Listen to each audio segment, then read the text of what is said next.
On the morning of December 7, 1941, Commander Joseph Rochefort could not tell the United States Navy where Japan's aircraft carriers were. Vice Admiral Chuichi Nagumo's strike force had crossed the North Pacific under strict radio silence. Every American intelligence organization searching for those carriers had lost them.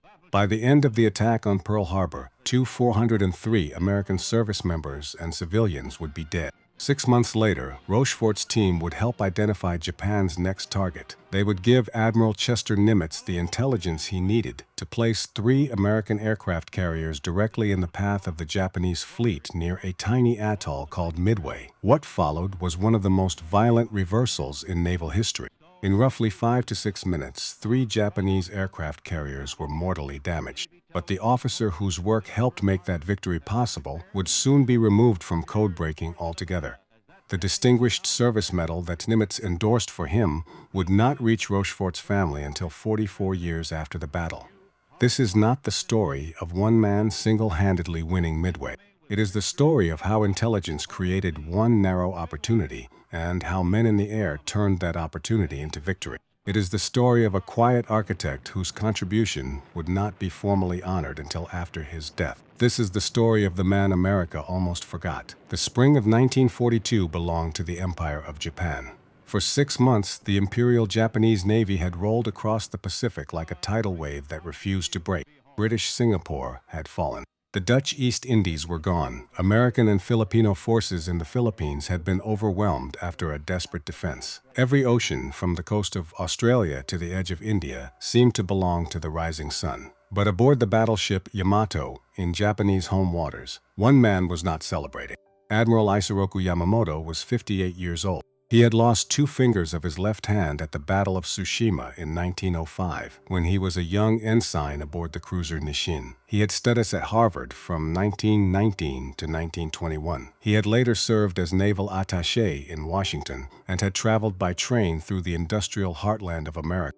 And unlike many senior officers in the Japanese naval and political leadership, Yamamoto understood something they refused to confront. Japan was running out of time. The American industrial machine was waking up. Every month, new shipyards on the coasts of California and Virginia were pouring destroyers, cruisers, and aircraft carriers into the water at a pace no nation on earth could match. Yamamoto was later reported to have warned Japan's leaders that he could run wild for 6 months, perhaps a year, but that beyond that, he could promise nothing. 6 months had now passed. The window was closing. Yamamoto believed Japan needed to force a decisive battle against the surviving American carriers before American industrial power became overwhelming, and so he began drafting one of the most ambitious naval operations ever conceived. A plan involving nearly 200 ships spread across thousands of miles of ocean. A plan designed to lure the last of the American fleet into an ambush from which it could not escape. The target was a tiny, unremarkable atoll in the middle of the Pacific Ocean, an island called Midway. But thousands of miles away from Yamamoto's flagship, deep beneath the Pearl Harbor Naval Shipyard, another man was beginning to reconstruct Yamamoto's intentions from fragments of Japanese radio traffic. He was a Navy commander in his early 40s. His name was Joseph Rochefort. He often worked in a dark red smoking jacket and carpet slippers, an unconventional appearance that reflected Station HYPO's disregard for military formality. The basement he worked in was windowless, cold, crowded, and perpetually hazy with cigarette smoke. The men who served there had a name for it. They called it the dungeon. The dungeon was officially designated Station HYPO, a combat intelligence unit buried beneath Administration Building 1 at the 14th Naval District. Fluorescent lights hummed overhead around the clock. The men who worked there measured time by shift changes and by the growing stacks of intercepted Japanese radio transmissions that piled up on every desk. The unit numbered roughly 40 officers and enlisted specialists, cryptanalysts, translators, traffic analysts, intercept operators, support personnel.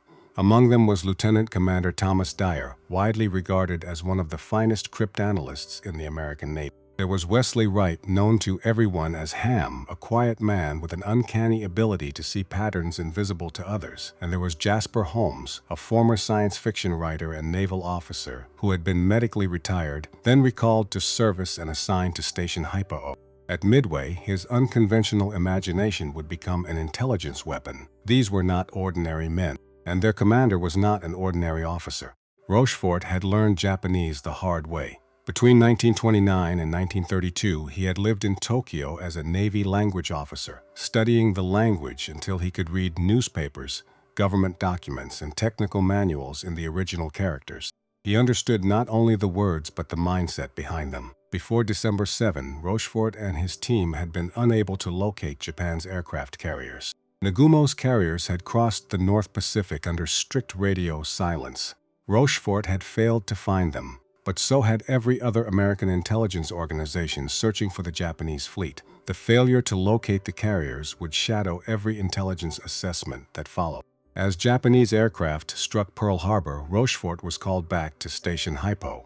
From that morning forward, the question that would haunt every intelligence officer in Hawaii was simple and terrible. Could they find the enemy before the enemy struck again? Now, in the spring of 1942, Rochefort was staring at fragments of decrypted code that pointed toward an operation of extraordinary scale. The intercepts were changing. For weeks, the volume of Japanese naval radio traffic had been rising in a steady, ominous curve. New units were being activated. Supply orders were surging. Fleet commanders were coordinating movements across thousands of miles of ocean. Something enormous was being prepared. And buried inside the fragments of decoded messages, one designation kept appearing: AF. The Japanese combined fleet was concentrating on a target they called AF. Rochefort could not see the full picture. Even at their best, American cryptanalysts could read only about 10 to 15% of Japanese naval message content, often no more than disconnected fragments. But the fragments told a story. By analyzing which commanders were talking to which units, by tracking the frequency of transmissions, by studying the logistical demands that leaked through, and by cross-referencing radio bearings, call signs, and orders of battle, Rochefort could feel the shape of the coming operation. It was massive, it was imminent, and it was aimed at the Central Pacific. He believed AF was Midway, but belief was not enough, because 4,000 miles away in the polished offices of Washington, D.C., a different picture was taking shape. The office was called OP-20G. It was the Navy's Central Cryptographic Authority, and it was run by officers who distrusted Rochefort's independence and wanted Station HYPO placed under tighter Washington control.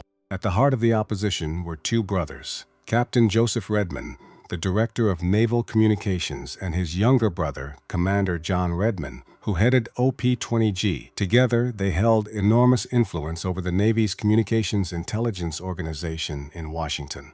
This was not just a professional disagreement. It was a power struggle. They viewed Station HYPO as a rogue outpost. They viewed Rochefort himself as an insubordinate maverick. And now, as the most important intelligence question of the war was being asked, Washington remained divided. Some analysts accepted Midway as a possibility. Others argued for Johnston Island, others for Alaska or Hawaii or the American West Coast. Some even suggested that AF was an elaborate deception designed to draw the American fleet north, while a second devastating attack fell on Pearl Harbor itself. Every report Rochefort filed was answered with an alternative interpretation from Washington. Standing directly in the middle of this intelligence war was one man who understood both sides, Commander Edwin Layton, 39 years old, the Pacific Fleet Intelligence Officer, and Admiral Chester Nimitz's most trusted advisor on all matters relating to the Japanese Navy. Layton had known Rochefort for years. He believed him, and every day he walked into Nimitz's office and delivered the intelligence assessments that would shape the survival of the United States in the Pacific. Chester Nimitz was 57 years old, a quiet Texan with cold blue eyes and an iron sense of duty. He had inherited command of the Pacific Fleet just 3 weeks after the disaster of Pearl Harbor. His mission was simple: stop the Japanese from winning the war before American industry could catch up. He had almost nothing to work with. The battleship force had been shattered at Pearl Harbor. The ships that had returned to surface were too slow to fight a carrier battle. And in the Central Pacific, Nimitz's immediate striking power rested largely on 3 aircraft carriers: the Enterprise, the Hornet, and the Yorktown, returning from the Battle of the Coral Sea with serious bomb and structural damage. 3 carriers to hold a battle line that stretched from Alaska to Australia. If Nimitz placed those carriers at the wrong coordinates, based on the wrong intelligence, the Pacific Fleet could suffer a defeat from which it might take years to recover. A Japanese victory at Midway could have placed Hawaii under greater pressure and extended Japan's defensive perimeter far to the east. But if Nimitz trusted Rochefort, and Rochefort was wrong, he would go down in history as the admiral who threw away his last carriers on a guess. The clock was accelerating toward the end of May 1942. Somewhere out in the vast darkness of the Pacific Ocean, the Japanese combined fleet was already beginning to move. Ships were slipping their moorings under strict radio silence. Squadrons were disappearing into the fog. Yamamoto was coming. And in the dungeon, an exhausted man in his famous smoking jacket understood, with terrible clarity, that the fate of the Pacific might depend on whether Nimitz would continue trusting HYPO's analysis despite the doubts coming from Washington. Rochefort could not wait any longer. For weeks he had watched paper memos travel between Pearl Harbor and Washington. He had watched his warnings get buried under layers of doubt, and every hour those memos traveled, Yamamoto's fleet sailed closer. Washington was unlikely to accept the hypothesis without stronger confirmation. And by the time confirmation arrived through the proper channels, the American aircraft carriers might already be at the bottom of the Pacific. So an idea took shape in the dungeon. The idea came from Jasper Holmes. The plan was simple, beautiful, almost reckless. Midway's garrison depended heavily on its freshwater distillation plant. A serious failure would create an immediate logistical crisis that Japanese planners could not ignore. And so, if Midway suddenly announced that its water supply had broken down, the Japanese would react. They would issue orders, they would talk about it on the radio, and when they did, they would tell Rochefort exactly what he needed to know. Holmes brought the idea to Rochefort. Rochefort brought it to Leighton. Leighton brought it to Nimitz. Nimitz approved it. Working through a secure undersea cable that the Japanese could not intercept, instructions were sent to Midway. The commander at Midway received an unusual deception order. He was to broadcast an uncoded radio message. He was to announce openly that the island's freshwater distillation plant had suffered a catastrophic breakdown. He was to send the message on a frequency the Japanese were known to monitor. The commander sent the message, and then Station HYPO waited. The next 48 hours were among the longest of Rochefort's life. The dungeon was silent except for the hum of fluorescent lights and the soft rustle of paper. Cigarettes burned down to nothing between the fingers of exhausted men who had forgotten to smoke them. Then, on May 22, 1942, the Fleet Radio Unit Melbourne circulated a translation of an encrypted Japanese report.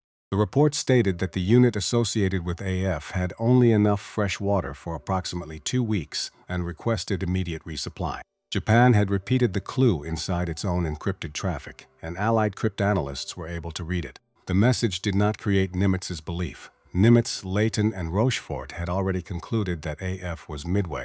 The trap had been designed to confirm the judgment they had already made, and to give Washington powerful confirming evidence that would be much harder to dismiss. Leighton presented the confirming intelligence to Nimitz. Nimitz read the sentence, and then he made one of the most consequential decisions of the Pacific War. He would trust the men in the dungeon. The confirmation strengthened his plan. Over the following days, as his carriers returned to Pearl Harbor, Nimitz prepared them for an ambush northeast of Midway. By May 27, CNPAC had promulgated a revised operational order under Plan 2942. Positioning Task Force 16 under Rear Admiral Raymond Spruance and Task Force 17 under Rear Admiral Frank Jack Fletcher northeast of Midway, at a point on the map designated Point Luck. But there was one enormous problem. The Yorktown was broken. She had returned from the Battle of the Coral Sea with a Japanese bomb hole punched through 3 of her decks. The shipyard's initial estimate called for approximately 3 months of repairs. Nimitz gave them 72 hours. What happened next in the shipyard at Pearl Harbor should have been impossible. More than 1,400 workers descended on the Yorktown. Welders, riveters, steam fitters, electricians. They worked around the clock, 3 shifts a day, sleeping only where and when they could. Sparks rained down from every deck. The air stank of hot metal and diesel. The heat inside the hull was suffocating. 72 hours later, Yorktown steamed out of Pearl Harbor under her own power. She was not finished. Repairmen were still aboard, hammering, welding, and finishing work as she sailed. But she was moving. She was armed. She was ready to fight. She was not repaired. She was resurrected. Japanese planners did not expect Yorktown to return to battle so quickly. They believed they were about to face a weaker American force than the one that was actually waiting for them. This was the truth that Yamamoto had feared for years. American industry did not just build ships. American industry rebuilt them, faster than anyone believed possible. And no matter how brilliant the Japanese plan, no matter how many carriers the Kido Butai possessed, they could not outproduce a nation that could turn a shattered flight deck into a moving warship in 3 days. But even Yamamoto did not know the full picture, because within the Imperial Japanese Navy, there was another officer whose experience in the United States shaped how he saw the war, and he was sailing directly into the trap. His name was Taman Yamaguchi. He was 49 years old, a rear admiral, the commander of Carrier Division 2, flying his flag from the aircraft carrier Hiryu. In the 1920s, he had studied at Princeton University. He had later served as the Japanese naval attaché in Washington, D.C. His years in the United States had given him first-hand exposure to American resources and industrial capacity. At Midway, his reputation as one of Japan's more aggressive carrier commanders would soon become crucial. But he was not in command. The commander of the Kido Butai was Vice Admiral Chuichi Nagumo, 55 years old, a torpedo specialist by training, given command of Japan's aviation's striking force under the seniority conventions of the Imperial Navy. Nagumo was not a fool. He was a professional officer trying to manage an operation of enormous complexity. Yamaguchi had a reputation for aggressive action. Nagumo, responsible for the entire carrier force, tended to favor coordinated operations and established procedure. 4 elite aircraft carriers now depended on his judgment: the Akagi, the Kaga, the Soryu, and Yamaguchi's Hiryu. These were the veterans of Pearl Harbor, the ships that had ranged across the Pacific and the Indian Ocean for 6 months, one of the most powerful carrier striking forces in the world. And they were sailing directly toward a trap made possible by Station HYPO's intelligence and Nimitz's decision to act on it. Neither Nagumo nor Yamamoto knew that Rochefort's team had cracked their target. They did not know that Nimitz had already positioned Task Force 16 and Task Force 17 northeast of Midway. They did not know that Yorktown was steaming back into the fight. They believed they were about to spring an ambush. They were about to walk into one. At dawn on June 4, 1942, the Pacific Ocean was calm and glass flat. The sun rose in a soft gray line across the horizon. Kido Butai moved forward in perfect formation, 4 carriers escorted by battleships, cruisers, and destroyers cutting through the water at full speed. All times that follow are Midway local time. On the bridge of the flagship Akagi, Nagumo stood with his staff watching the pre-dawn preparations. His pilots were warming up their engines.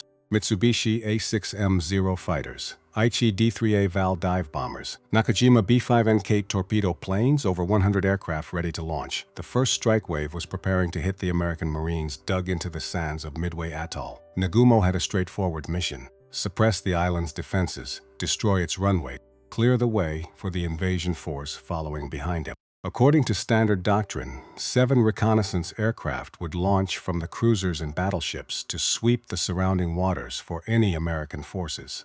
It was a routine safety measure. Japanese planners did not believe an American carrier force was close enough to intervene. But at the launch station of the heavy cruiser Tone, something went wrong. For reasons that historians still debate, Scout Plane No. 4 from Tone launched late. When it finally shot into the pre-dawn sky, it was roughly 30 minutes behind schedule. The delay did not trigger any recorded change in Nagumo's plan. For decades, that 30-minute delay was described as the moment that decided the Pacific War. Modern research suggests something even stranger. If Scout Plane No. 4 had launched on time and had flown its assigned track, there is a strong chance it would have flown past the American task forces entirely and seen nothing at all. The late aircraft may have been the only scout with any real chance of finding the Americans. Fate does not always look like fate at the moment it arrives, because at that hour, 175 miles to the northeast, 3 American aircraft carriers were preparing a massive carrier strike against the Japanese fleet.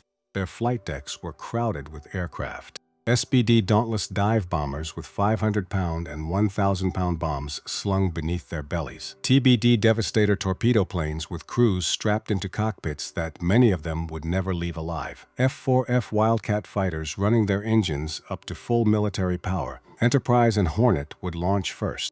Yorktown would send her strike later that morning. 3 squadron commanders were about to lead attacks that would be remembered for as long as the United States Navy exists. Lieutenant Commander Wade McCluskey, Air Group Commander of the Enterprise, Lieutenant Commander Max Leslie of Bombing Squadron 3 from the Yorktown, and Lieutenant Commander John Waldron of Torpedo Squadron 8 from the Hornet. On the eve of battle, Waldron told his men that even if only one aircraft remained, it was to press home the attack.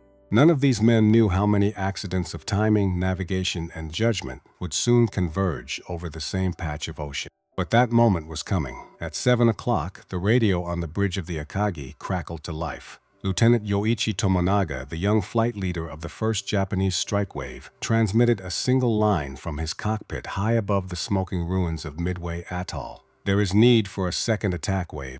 The American Marines dug into the sands of Midway had refused to break. Their anti-aircraft guns were still firing. Their runways were still functional. If Nagumo wanted to clear the way for the invasion force behind him, he needed to hit the island again. But down in the hangars of the 4 Japanese carriers sat his reserve force. Nagumo had held a reserve of 107 aircraft armed for anti-ship missions. Their exact readiness differed from carrier to carrier. On Akagi and Kaga, reserve Kate bombers carried torpedoes. On Hiryu, 18 Val dive bombers had been kept out of the Midway strike and were available for an anti-ship attack. The returning Midway strike was a separate force carrying damaged aircraft and crews running low on fuel.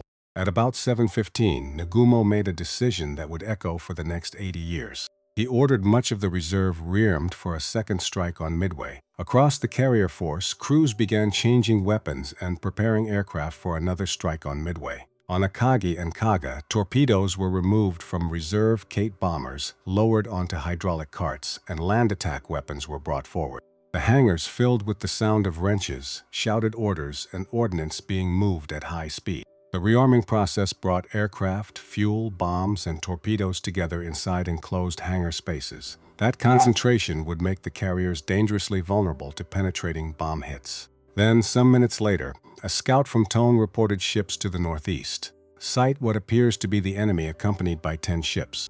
Bearing 010 degrees, distance 240 miles from Midway. Nagumo immediately demanded clarification. He turned to his chief of staff, Rear Admiral Ryunosuke Kusaka. What kind of ships were they? The scout had not said. For long, agonizing minutes, the bridge of the Akagi waited.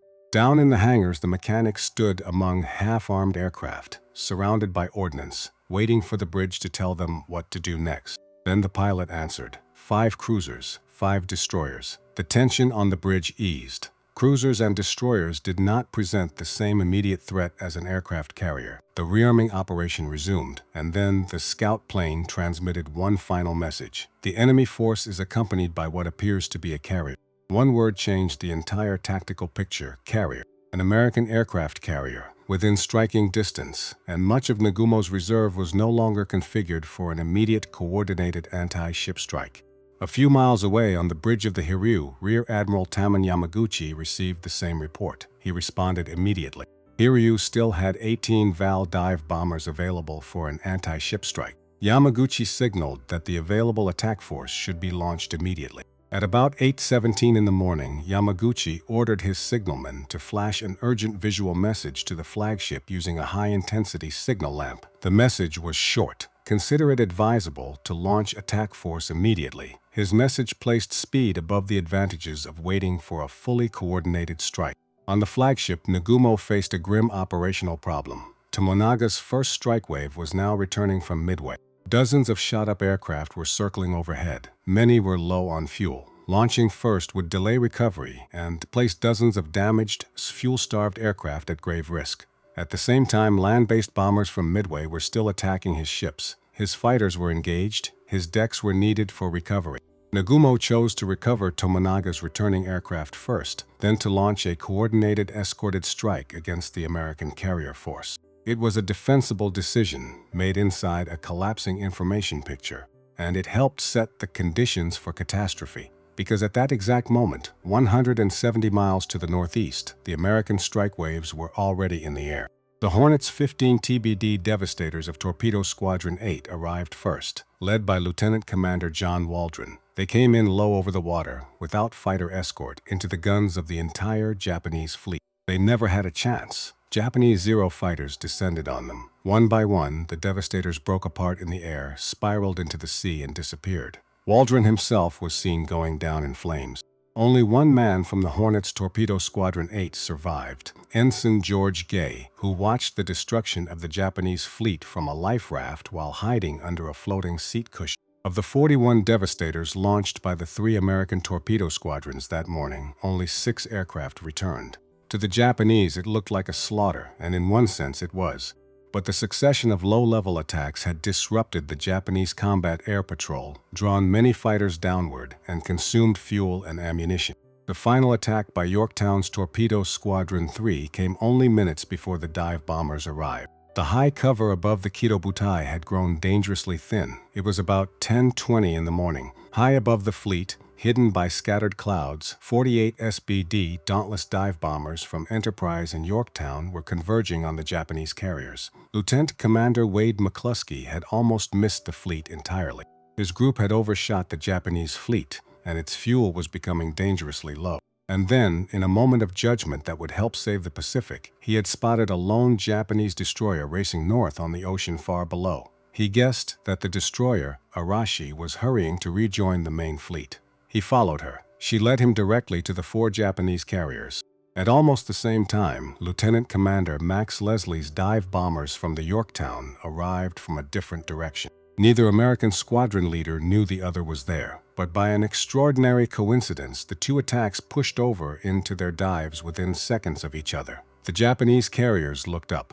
They saw the perforated dive brakes of the Dauntless bombers scream open. They saw the aircraft plunge toward them at a steep angle. They saw the vast red circles painted on their own flight decks, meant to help their pilots identify them from above, become perfect targets. A bomb struck the Akagi near her amidships elevator and detonated below the flight deck. It detonated amid aircraft, aviation fuel bombs, and torpedoes caught in the rearming process. One American bomb did not sink the Akagi. It made her impossible to save. Chain reactions rippled through the ship. Torpedoes cooked off. Bombs detonated. Steel bulkheads warped and buckled. The carrier's firefighting systems failed as flames and secondary explosions spread through the hangar. Men died where they stood. Almost simultaneously, Kaga and Soryu were struck by multiple bombs. Fires and secondary explosions rapidly made both carriers impossible to save. 3 of the most powerful aircraft carriers in the world. Ships that had struck Pearl Harbor, ships that had ranged across the Indian Ocean, ships that had ruled the Pacific for 6 months.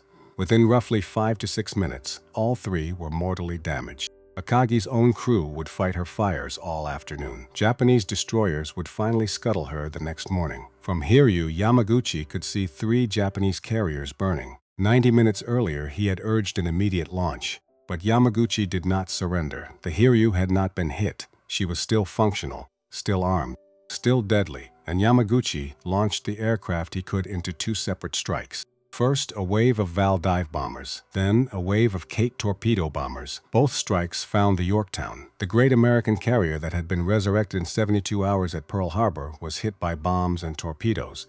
She's listed heavily to port, on fire, dead in the water. Her crew fought to save her for hours. 2 days later, on June 6, the Japanese submarine I-168, under Lieutenant Commander Yahachi Tanabe, would find her. His torpedoes would strike Yorktown and the destroyer USS Hammond, which was alongside supporting salvage operations. Hammond sank within minutes, taking many of her sailors with her. Yorktown herself would remain afloat through the night. She sank at dawn on June 7, but Yamaguchi's own victory would be brief. By late afternoon on June 4, American dive bombers from the Enterprise found the Hiryu. Direct hits reduced her to a burning wreck drifting across the darkening Pacific. That night, as the fires consumed his flagship, Yamaguchi made a quiet decision. He would not leave.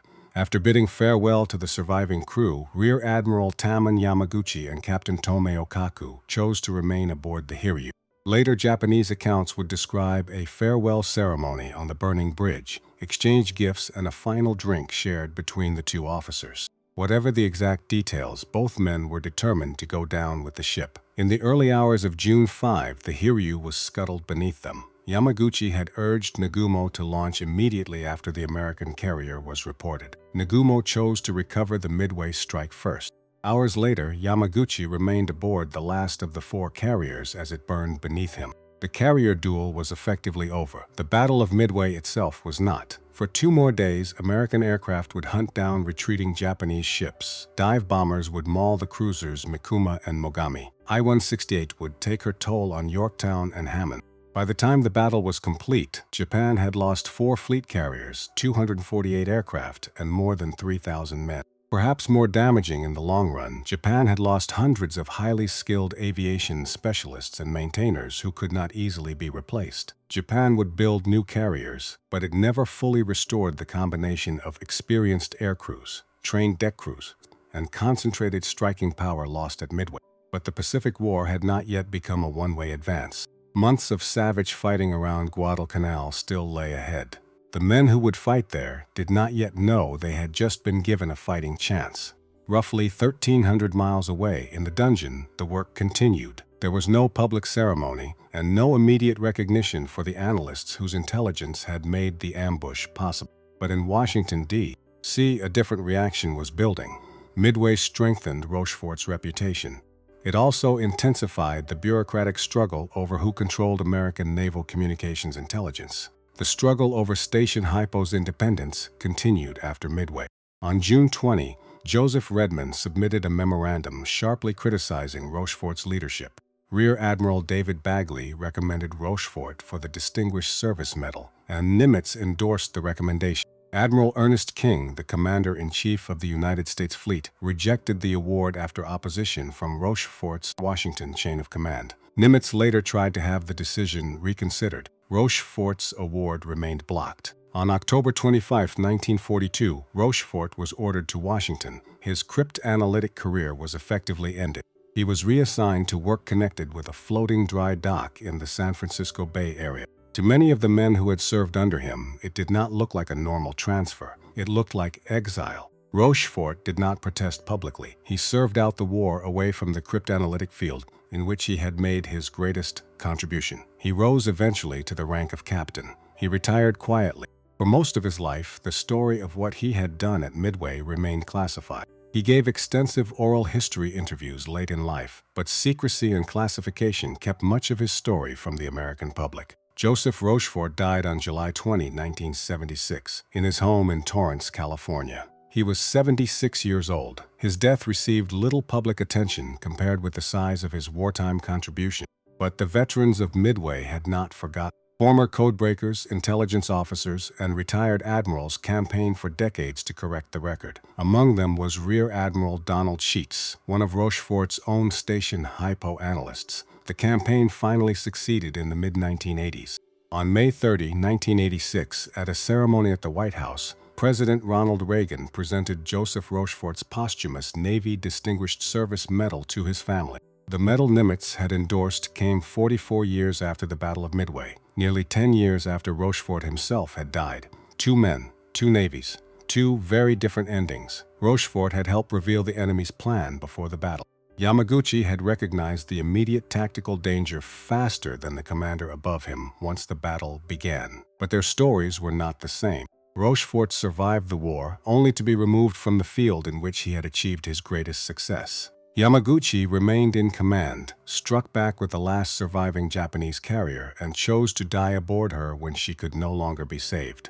What connected them was not a shared fate. It was a shared question. What happens when the information in front of a commander contradicts the plan already in motion? Nimitz acted on the intelligence provided by Rochefort, Leighton, and Station HYPO. Nagumo chose to recover his returning aircraft before acting on Yamaguchi's warning. One decision helped create an ambush. The other was made inside an ambush already closing around him. The Battle of Midway was not decided by intelligence alone.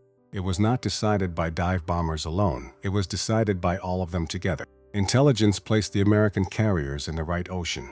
Command decisions placed them in the right position.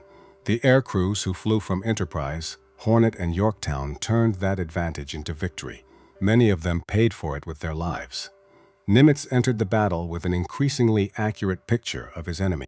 Nagumo entered it with a picture that was already falling apart. That difference helped turn Midway into one of the most consequential naval victories in American history. If you are watching this now, you may be the son or daughter of a man who served in the Pacific, You may be a veteran yourself. You may remember a father, an uncle, a brother who came home from that war and never spoke about it again. Some of the men who did the most to save this country did not look like heroes. Some wore smoking jackets and carpet slippers. Some worked in basements. Some were pushed aside by the very institutions they helped protect. But they were there when it mattered. A failure at Pearl Harbor, a breakthrough at Midway, a victory built by codebreakers, admirals, engineers, sailors, and airmen, and a quiet architect whose honor finally reached his family 44 years after the battle. That is his memorial, and now it is yours to remember.